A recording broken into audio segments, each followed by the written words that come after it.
Devamını anlayış hürmetli vatandaşım devamındak. O şaştı devlet işlakatı ve marişallar özü mağlup oldu. Dep qaragan. Marişallar özü mağlup oldu dep qaragan. Can ceşiğe davamlıq yardım berişke qarıştırdı. Harbiy maslahatchi Vladimir Jungo parastlik bilan o'ttirib qo'ygan tashabbuslari garchi Amerika Qo'shma Shtatlar Davlat Majlisining qo'llashiga erishgan bo'lsa-mu, lekin prezident Trumpning marshallarni qo'llash xohishida turadi. Lekin prezident Trumpning marshallarni qo'llaydi. Hukumat ichidagi ikki taraf talash tortishlarni oxirlashtira olmadi. 1948-yılı Amerika prezident saylimi davriga kirib keldi. Can ceşi prezident Trump'ның acizligidan narazi bo'lib, xalq ra'yi tekshirishida oldingi o'rinda turib kelayotgan Cumhuriyetçiler Partiyasining prezident nomzodi Thomas Devini qo'llaydiganligini bildirdi. Demak, shu vaqtda Can ceşi Amerikaning saylimiga aralashdi degan gap. Bugun nima dedi? Ma'lum prezident Mike Pence efendi nima dedi? 11. aylık o'ttir mezgillik saylamga rais Xi Jinping Jungo aralashmoqchi bo'lyapti dedi. Tarixni ko'rdingizmi vatandosh? Prezident Trump'ning natijada Can ceşi bilan texmo o'chakishib ketdi.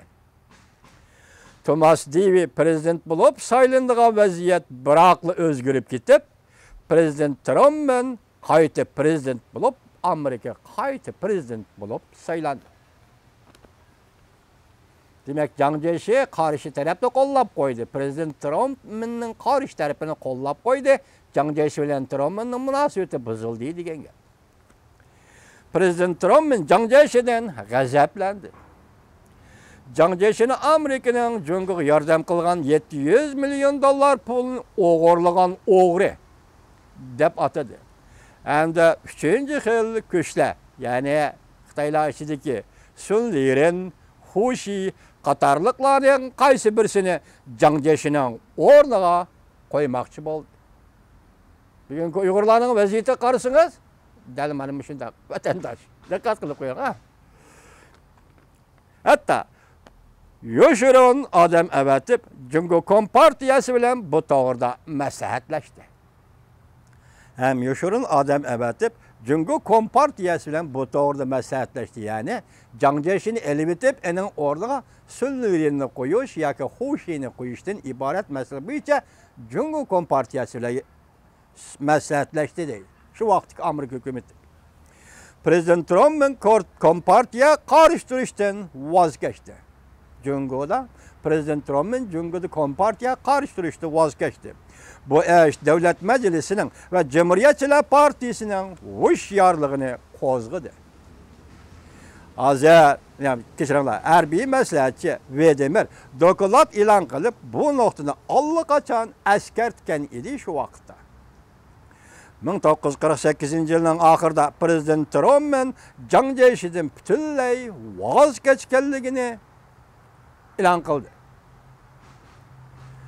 Bu vaqt Stalin o'lja olgan harbiy qurol-yarog'lar bilan qurollangan va tank zambiraklar bilan qurollangan Mao Zedongning ozodlik armiyasi chaqmoq tezligida ilgarilab va Can ceşining yeniga o'rlashtirilgan jasusning qilgan ishlarini qo'shganda Mao Zedong armiyasi g'alaba sari ilgariladi. Mao Zedong Can ceşining ya Kuomintang hukumatining ichki qismiga o'rlashtirilgan jasusning kim ekanligining mavzusini ismini chiqarmabdi. Shu jasusning qilganlari bilan Mao Zedong armiyasi g'alaba sari ilgariladi. 1949-yılı 5. ayda Kompartiya armiyasi Nanjingni egalladi. Junho Mingo Jungoda yemirilish oldi turadi. Kuomintang yemirilish oldi turadi. Prezident Trump'ning shu vaqtdan vaziyatning eg'irligini, prezident Trump'ning shu vaqtdagi vaziyatning eg'irligini tunib yetib, davlat ishlar kotibi Achsonga ko'rsatma berib, mutaxassislarni to'plab Achsonga Amerika Jungo munosabati to'g'risida aqtashli kitob e'lon qilishni topshirdi. Bu haqda Bu aqtaşlıq kitab keçirilib. Bugünkü muavin prezident Pence'nin yaqında e'lon qilgan xitobnomasi bilan o'xshash. Tarix əslab o'tilgan.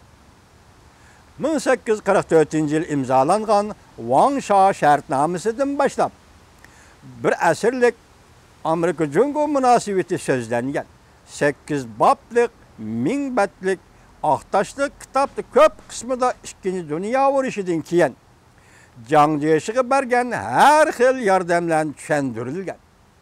Hamda prezident Trumanning Kuomintangchiliklashdi.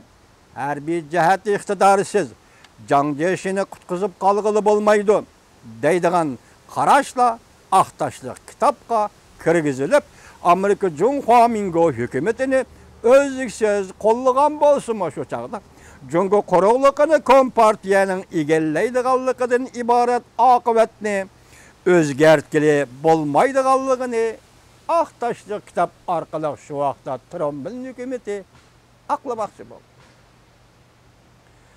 İspatlamoqchi bo'ldi. Aqlamoqchi emas, kechiringlar, isbotlamoqchi bo'ldi. Prezident Trumpning dokladi mas'uliyatni o'zidan saqit qildi.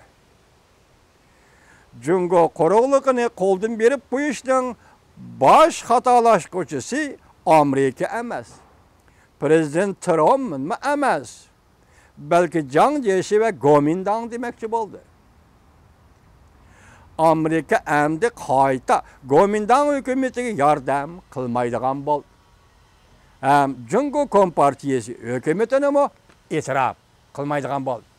Demak, Kuomintang mag'lub bo'ldi, Tayvanga ketdi, Kompartiya g'alaba qildi, huquqqa keldi. Mushu chaqda ham Kompartiyani e'tirof qilmayman, ham Tayvanga yordam bermayman dedi. Shu vaqtdagi prezident Trumpning qo'l uzdi Jiang Jiechidan. Prezident Trumpning Jungo siyosati umumiy yuzdak mag'lub bo'ldi. 1948-50 yillardagi Jungo siyosati prezident Trumpning o'zal kasal mag'lub bo'ldi. Baş elçi Start Liton qatarlıqla Beijing'de kelib Mao Zedong'ni planlatidigan Zaytun shahrini kutdi. Jiang Jiechi mag'lub bo'lib Tayvanga qochdi. Mao Zedong bir tarafga egib sobiq sovetlarning qo'yniga kirib oldi. Prezident Trumpning qo'mush Sovetga suv oldi, har ikki tarafdan quruq qoldi. Bugün muavin prezident yana bir parça doklad e'lon qildi. Muavin prezident Mike Pence yana bir parça doklad e'lon qildi. Ayni vaqtda prezident Trumpning tarixiy mag'lubiyatini tarixiy g'albiga qaytarib kelalamdi. Muavin prezident Mike Pence nutq e'lon qildi. Ayni vaqtda Trumpning Jungo siyosatidagi mag'lubiyatini bugun g'albiga yetaklab kelalamdi. Qaytarib kelalamdi. Amerikalikning puxta qadam oladigan xarakteriga Jungo Kompartiyasining yiligarligini selishtirganda